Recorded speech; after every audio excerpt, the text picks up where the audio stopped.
너희를 위하여 보물을 땅에 쌓아두지 말라. 거기는 종과 동록이 해하며 도둑이 구멍을 뚫고 도둑질하느니라. 오직 너희를 위하여 보물을 하늘에 쌓아두라. 거기는 좀이나 동록이 해하지 못하며 도둑이 구멍을 뚫지도 못하고 도둑질도 못하느니라. 내 보물 있는 그곳에는 내 마음도 있느니라. 눈은 몸의 등불이니 그러므로 내 눈이 성하면 온몸이 밝을 것이요 눈이 나쁘면 온몸이 어두울 것이니 그러므로 내게 있는 빛이 어두우면 그 어둠이 얼마나 더하겠느냐. 한 사람이 두 주인을 섬기지 못할 것이니 혹 이를 미워하고 저를 사랑하거나 혹 이를 중히 여기고 저를 경히 여김이라. 너희가 하나님과 재물을 겸하여 섬기지 못하느니라.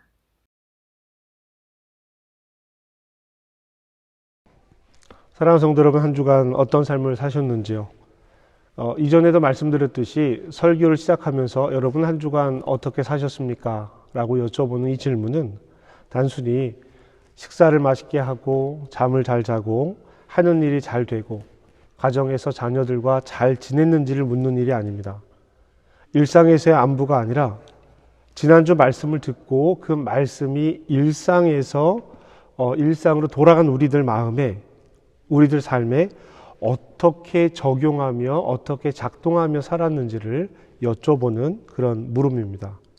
우리는 삶을 분리해서 다른 삶을 살려고 애쓰는 사람들이 아닙니다. 이 세상에서 분리되지 않은 이 세상에서 하나님의 뜻으로 살아가기를 애쓰는 것이죠. 이 삶도 하나님께서 우리에게 주신 것입니다. 교회와 세상이 구분되어서는 안 된다는 이야기입니다. 그래서 교회 밖 세상에서 어떻게 살아가야 하는지, 어떤 마음으로 살아가야 하는지 예수님께서 우리에게 끊임없이 말씀해 주고 계신 것입니다. 지난주 우리는 영적 허영심에 대해서 말씀을 나눴습니다. 보편적인 삶에 대해서 예수님 말씀하셨죠. 십계명을 중심으로 해서 살인에 대한 분노의 마음, 보이지 않는 마음속으로부터 일어나는 마음의 간음, 맹세가 아닌 삶에서 그리스도인은 참과 거짓을 구분해야 한다라고 하는 말씀, 원수까지도 사랑해야 한다라고 하는 이런 다시 생각하기를 통해서 상황을 낯설게 보는 것에 대해서 율법을 새롭게 만나게 하셨습니다. 그리고 이어서 구제와 기도와 금식에 대해서 말씀하시면서 사람에게 보이려고 한 행동은 이미 그 사람에게 보이는 행동을 말미암아 상급을 받았으니까 하나님 나라의 상급은 기대하지 말라라고 말씀하셨죠. 영적 허영심, 사람들에게 보이기 위해서 신앙생활하는 것에 대해서 말씀하셨습니다. 경계하셨죠. 그리고 오늘 말씀에서 인간이 가진 가장 악한 성품 중에 하나인 탐욕에 대해서 말씀을 하고 계십니다. 탐욕의 범위는 분명합니다. 오늘 예수님은 이 탐욕의 범위를 재물이라고 구체적으로 말씀하셨습니다. 그리고 이 재물을 하나님과 동급으로 여기게 하고 있다는 것, 우리는 이 부분에 주의를 해야 합니다. 세상은 우리에게 끊임없이 말합니다. 돈이 우리를 가장 안전하게 지켜줄 것이라고 말이죠. 적어도 완전하게 우리를 지켜주지는 못해도 어느 정도 이 돈이 우리의 삶을 안전하게 한다라고 하는 생각을 하게 됩니다. 그리고 그것은 일부분 사실입니다. 돈은 우리 생활에 반드시 필요한 것이기 때문입니다. 적게 많이 이런 걸 떠나서 기본적인 생활을 유지하기 위해서 돈이 필요한 것은 사실이죠. 그리고 돈이 있으면 우리의 생활이 달라지는 것도 사실입니다. 그러다 보니 세상은 물질 만능주의라는 말로 포장을 하기도 합니다. 그리고 그 말도 어느 정도 사실입니다. 돈이 있다면 많은 것들이 가능합니다. 불가능한 일도 가능하게 만듭니다. 우리가 생각하기 힘든 엄청난 금액의 돈들이 오가면서 이익을 위해서, 때로는 자기가 원하는 것들을 위해서 잘못된 일들을 선택하는 경우도 있습니다. 그런데 예수님은 이 돈에 대해서 오늘 우리에게 말씀하고 계신 것입니다. 그것도 하나님과 같은 급으로 놓고 말씀을 하고 있다라고 하는 것이죠. 예수님은 돈에 대해서 세 가지로 나누어서 말씀하십니다. 첫 번째로는요, 두 가지 보물입니다. 19절 말씀, 20절 말씀 보실까요?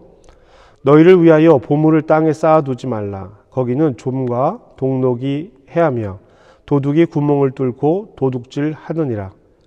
오직 너희를 위하여 보물을 하늘에 쌓아두라. 거기는 좀이나 동록이 해하지 못하며 도둑이 구멍을 뚫지도 못하고 도둑질도 못하느니라. 아멘.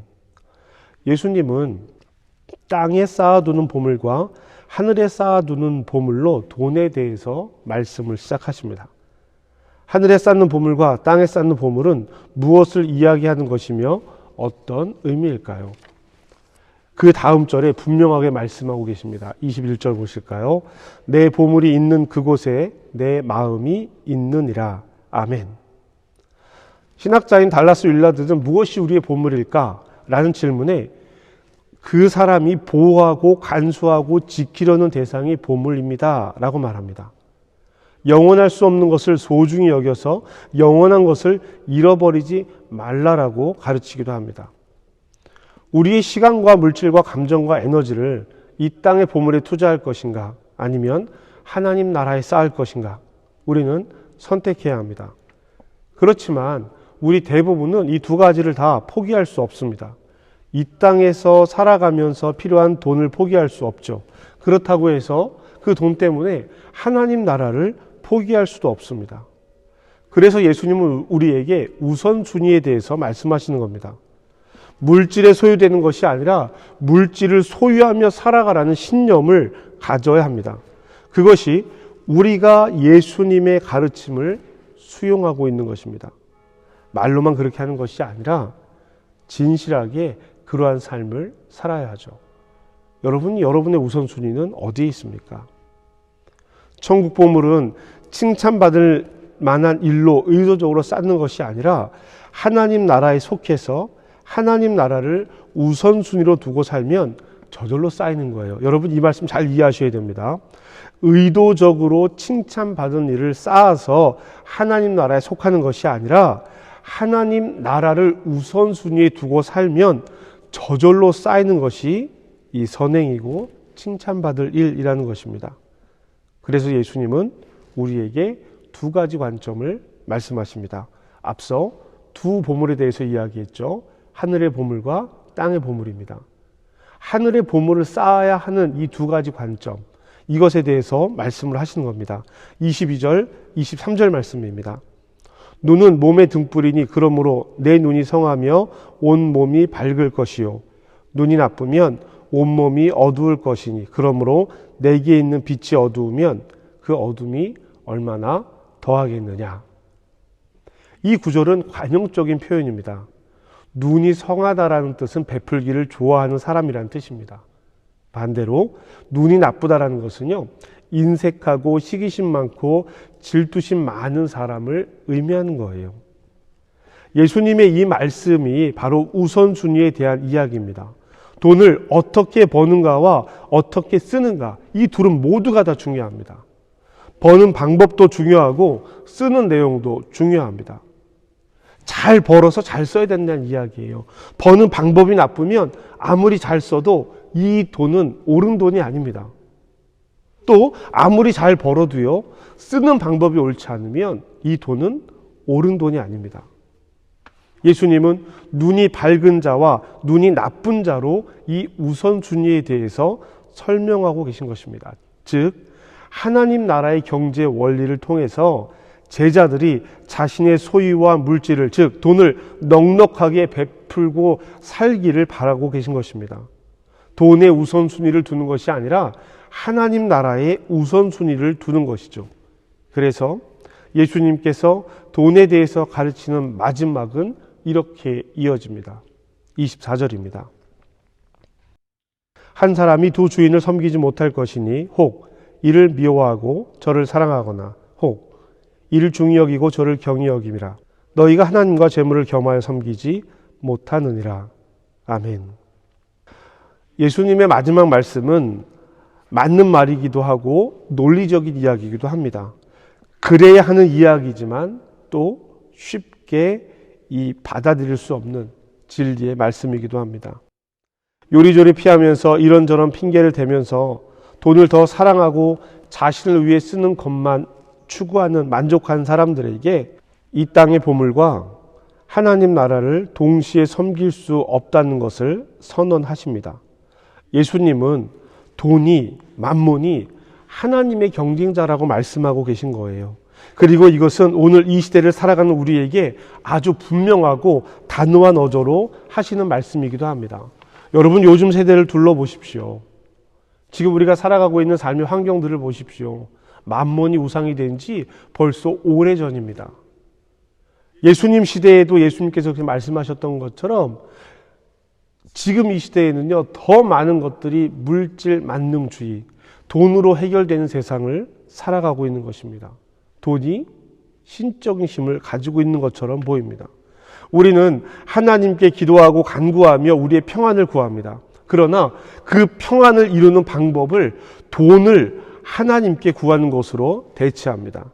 하나님께 안정감과 평안을 구하며 그것을 이루는 방법으로 돈을 하나님께 구하고 있는 것입니다. 얼마를 소유하느냐, 부자인가 가난한 사람인가, 이것이 중요한 것이 아니라 정말 중요한 것은 그 마음의 자세인데요. 모두가 다 안정과 평안을 그것으로 만나려고 한다라고 하는 것입니다. 가난한 사람도 돈을 섬길 수 있고 부자도 하나님 나라의 태도를 가질 수 있습니다. 보이지 않는 태도, 겉으로 드러나는 것이 아니라 보이지 않는 마음의 태도가 정말 중요한 것입니다. 우리 마음이 어디에 집중하고 있는가, 이것이 중요하다는 뜻입니다. 헌금을 하나님께 드리는 예물이라고 부르는 이유이기도 합니다. 예물, 헌금. 같은 돈인데요, 부르는 이름이 달라지는 겁니다. 예수님께서 돈과 하나님을 비교한 것은 우리 마음속에서 하나님과 돈이 경쟁하고 있기 때문입니다.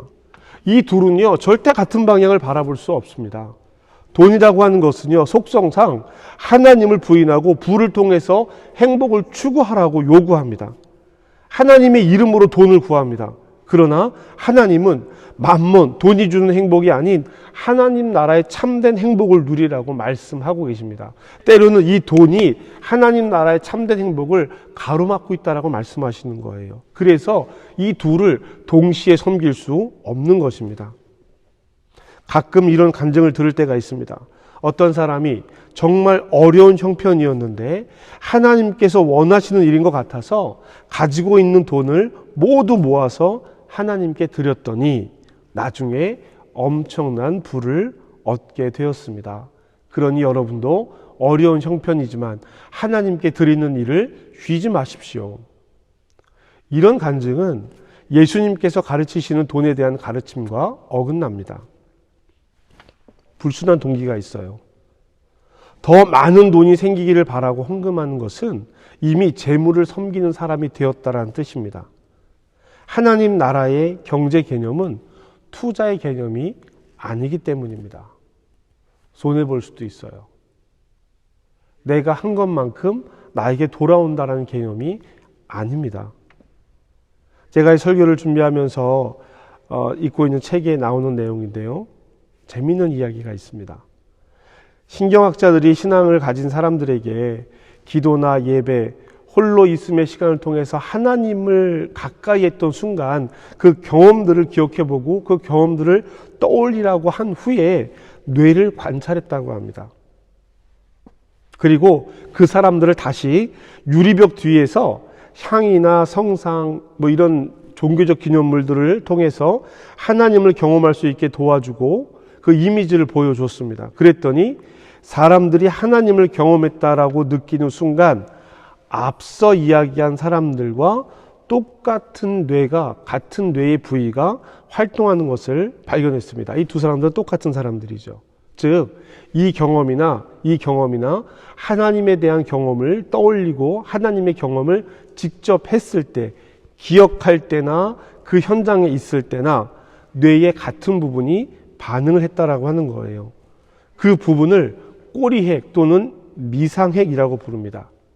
이 부분이 하나님의 영역은 아니지만 신적인 경험을 하는 사람들이 동일하게 이 부분에서 반응을 보였다라고 하는 것입니다. 그리고 나서 이 실험을 다른 사람들에게 했는데요. 이번에는 물건을 보여줬다고 합니다. 유명 브랜드의 물건을 보여주며 사람들의 뇌를 관찰했더니 앞선 실험에 참여한 사람들의 반응과 같은 부분의 뇌가 밝아지는 반응을 보였습니다. 신경학자들은 어떤 특정 상표의 물건을 구입했을 때의 감정과 깊은 종교적인 체험을 했을 때의 감정이 거의 같은 반응, 뇌의 반응이 같게 나타난다는 것을 발견했습니다. 누가 내 지갑을 조종하는가 라는 책을 쓴 세계적인 브랜딩 전문가이자 마케팅 전문가인 마틴 린드스트롬은 이렇게 이 부분을 이야기했습니다. 사람들이 아주 잘 나가는 브랜드의 이미지를 연상했을 때 그들의 뇌에서 종교적인 이미지를 봤을 때와 똑같은 패턴이 발견되었다. 요점은 사람들의 뇌 변화를 관찰했을 때 종교적인 아이콘이나 이미지에 반응하는 것이나 강한 브랜드에 끌리는 반응 사이에 별 차이가 없다는 사실이다. 여러분, 마틴 린드스트롬은요, 사람들이 가진 소외와 두려움을 이 기업들이 마케팅에 악용한다라고 이야기하고 있습니다. 예수님께서 돈을 하나님의 경쟁신이라고 부르고 있는지, 왜 그렇게 말씀하셨는지 알 수 있는 내용이기도 합니다. 우리는 돈에 대해서 율법적인 태도를 가질 필요는 없습니다. 돈은 악한 거야. 만져도 안 되고 많이 소유해도 안 돼. 이런 감정, 이런 율법적인 태도를 가질 필요는 없습니다. 다만 어떤 것을 소유하고 구입할 때 이것이 정말 나에게 필요한 것인가? 이것이 내게 하나님 나라의 기쁨을 맛보게 할까? 이것을 구입하는데 얼마까지 쓰면 천국 보물에 투자하는 것과 비교해서 마음이 자유로울까? 나만을 위해 쓰고 우리만을 위해서 사용하는 것이 아니라 눈이 성한 사람처럼 하나님 나라의 경제 질서를 따라 살아가고 있는가라는 것을 끊임없이 살펴보아야 한다라고 이야기하는 것입니다. 사도 바울은 디모데전서 6장에서 이렇게 이야기합니다. 6장 6절에서 10절 말씀인데요. 그러나 자족하는 마음이 있으면 경건은 큰 이익이 되느니라. 우리가 세상 아무것도 가지고 온 것이 없음에 또한 아무것도 가지고 가지 못하리니 우리가 먹을 것과 입을 것이 있은즉 족한 줄로 알 것이니라. 부하려 하는 자들은 시험과 올무와 여러 가지 어리석고 해로운 욕심에 떨어지나니 곧 사람으로 파멸과 멸망에 빠지게 하는 것이라. 돈을 사랑함이 일만 악의 뿌리가 되나니 이것을 탐내는 자들은 미혹을 받아 믿음에서 떠나 많은 근심으로써 자기를 찔렀도다. 아멘. 여러분, 돈이 문제가 아니라 돈을 사랑하는 마음이 문제입니다. 나를 위해 쓰는 것이 문제가 아니라 인색한 것이 문제입니다. 기독교인은 가난해야 한다는 것이 아닙니다. 기독교인은 좋은 차를 타면 안 되고 좋은 집에 살면 안 된다라고 하는 이야기가 아닙니다. 하나님 나라를 살아가는 지혜가 필요한 것입니다. 그 마음이 필요한 거예요. 우리는 돈을 사용하는 방법, 우리의 소유에 대해서, 소비에 대해서 하나님 나라의 관점을 가져야 합니다. 그래야 만문을 섬기지 않게 되는 거예요. 우리의 헌금 생활을 돌아봐야 합니다. 나는 어떤 마음으로, 어떤 자세로 헌금 생활을 하고 있는가? 그리고 그 헌금이 교회를 운영하고 더 나아가 교회를 넘어 세상으로 어떻게 흘러가고 있는지, 이 교회가 헌금으로 운영되고 있다면 이 교회가 하나님의 복음의 능력을 나타내기 위해서 어떠한 모습으로 살아가고 있는지, 이 모든 것들이 함께 이루어지고 함께 고민되어지고 함께 바라봐야 하는 것입니다. 그렇게 되면 일반적인 삶에서 소비하고 사용하는 돈들에 대한 개념도 달라질 수밖에 없습니다. 정말 나에게 필요한 것인가? 그것들이 진정한 만족을 나에게 주지 못한다는 것을 알고 있는가? 나에게 지금 주어진 재물을 하나님 나라에 투자할 여유가 없을 정도로 과하게 소비하고 있는 것은 아닌가? 스스로 질문하고 대답해야 합니다. 사랑하는 성도 여러분, 짧은 구절이지만 아주 분명하고 단호하게 예수님은 우리에게 말씀하십니다. 재물과 하나님을 겸하여 섬길 수 없습니다. 사랑하는 여러분, 근심하며 떠나는 부자 청년이 되지 맙시다. 율법도 지키고 선행도 했고 하나님의 말씀을 다 따랐지만 내가 가진 것을 팔아 가난한 자들에게 나눠주라고 이야기했을 때 근심하며 돌아간 부자 청년이 있었습니다. 하나님과 재물을 겸하여 섬길 수 없다라는 것을 아주 분명하게 보여주는 내용이지요. 우리가 그 부자 청년처럼 근심하며 돌아가서야 되겠습니까? 하나님을 섬기는 마음이 되어야 합니다. 그런데 돈에 대한 것은 참 어렵습니다. 성경에 기록되어져 있는 많은 하나님의 법 중에서 희년은 지켜지지도 않았고 이제는 더 이상 사람들이 희년에 대해서 이야기하지 않습니다. 희년이 경제적인 율법이기 때문입니다. 레위기에 나오는 다른 경제적인 율법들, 11조, 반 모퉁이를 추수하지 않는 것, 이삭을 줍지 않는 것, 저울을 속이지 않는 것들과 다르게 희년은 경제법 중에서도 다 모든 것을 원래대로 돌려놓으라는 것이기 때문에 이 이야기는 더 이상 사람들이 이야기하지도 않습니다. 그리고 이제 희년은 지켜질 수도 없습니다. 한 지역이 아니라, 한 마을이 아니라 한 나라를 넘어서 세계적으로 경제가 연결되어져 있기 때문에 이 희년의 법은 되돌릴 수 있는 그런 방법이 없어요. 그런데 성경은 왜 이 희년의 법을 이야기하고 있을까요? 물리적으로 불가능한 세상에서 희년의 정신을 되찾고 그 의미를 삶 속에서 나타내라고 요청하고 있는 것입니다. 그래서 우리가 누구인지, 누구에게 속한 사람들인지, 어디에 속한 사람들인지 분명하게 선언하고 세상이 주는 두려움에 맞서서 하나님 나라의 경제 원리를 따라 살아가기를 애쓰고 노력해야 한다고 하는 것입니다. 지배당하지 않고 지배하며 살아가는 저와 여러분들 되시기를 주님의 이름으로 축복합니다. 만몬에게 사로잡힌 마음이 아니라 하나님에게 붙들린 마음으로 하나님 나라를 이 세상에서 살아가시는 저와 여러분 되시기를, 두 길 중에 분명한 길을 선택하시는 저와 여러분 되시기를 주님의 이름으로 축복합니다.